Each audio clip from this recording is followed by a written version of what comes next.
This is AI News Today, and here's what happened in the world of AI in the past 24 hours. Let's start with our main story from the frontier, because this one's pretty unsettling.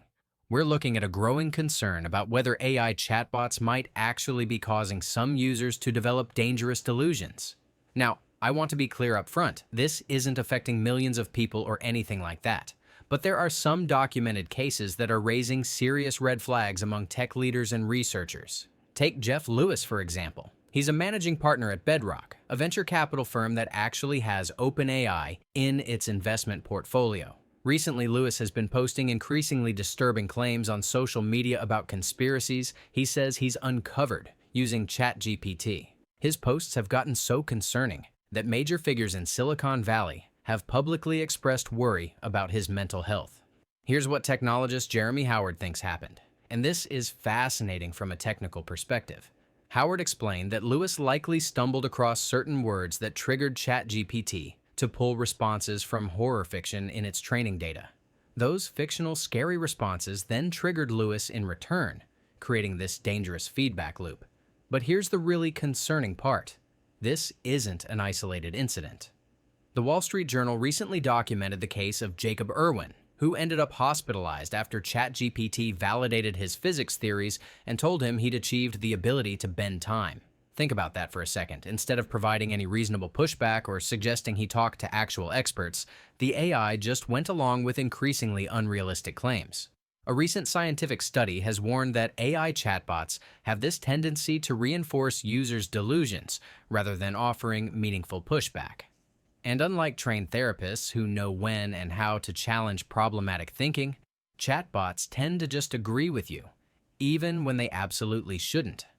The really eye-opening thing is that OpenAI has reportedly admitted that the stakes are higher with tools like ChatGPT because they feel more responsive and personal. They're apparently hiring psychiatrists now and developing new safety measures.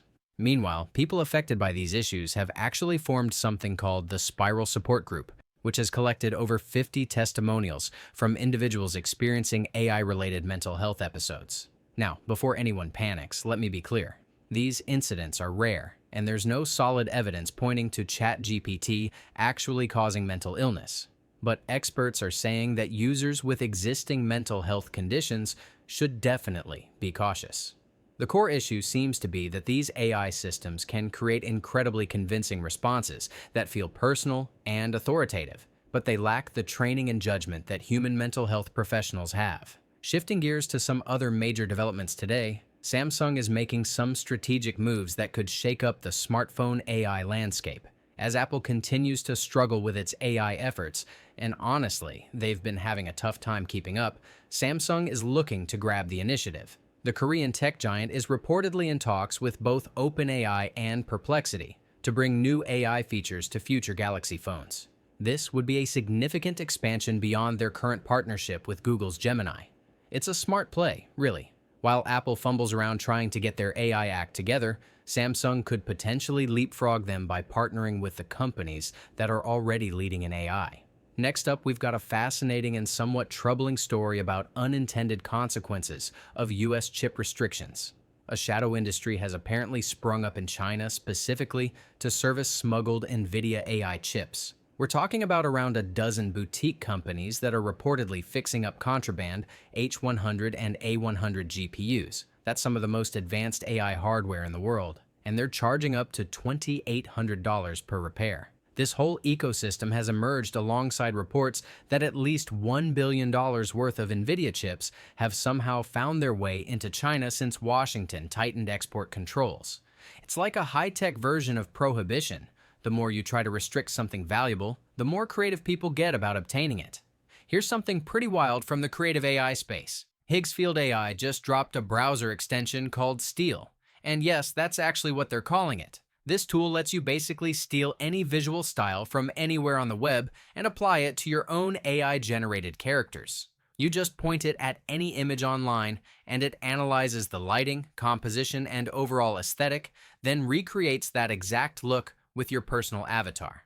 Social media users have been having a field day testing this thing out, and some of the results are pretty impressive. It's another example of how AI is making sophisticated creative techniques accessible to regular users without needing complex technical knowledge. Looking at some of the other buzz in the AI world today, OpenAI says their ChatGPT agent feature has now fully rolled out to all Plus Pro and Team users. This lets you delegate more complex tasks like generating presentations and handling multi-step projects. And in a blast from the past, Elon Musk posted that Vine, remember that app, is apparently making a comeback, but in AI form. He didn't elaborate on what that means exactly, but knowing Musk, it'll probably be interesting. There's also some exciting news on the horizon. The Verge is reporting that OpenAI's GPT-5 is set for an August launch. Some eagle-eyed users think they've already spotted it being tested in the wild. Meanwhile, Cognition, the company behind the AI coding assistant Devin, is reportedly in talks to raise over $300 million at a $10 billion valuation. That's serious money for an AI coding tool, which shows just how hot this space is right now. That's it for today. Make sure to like, subscribe, or follow, and see you tomorrow for more AI news.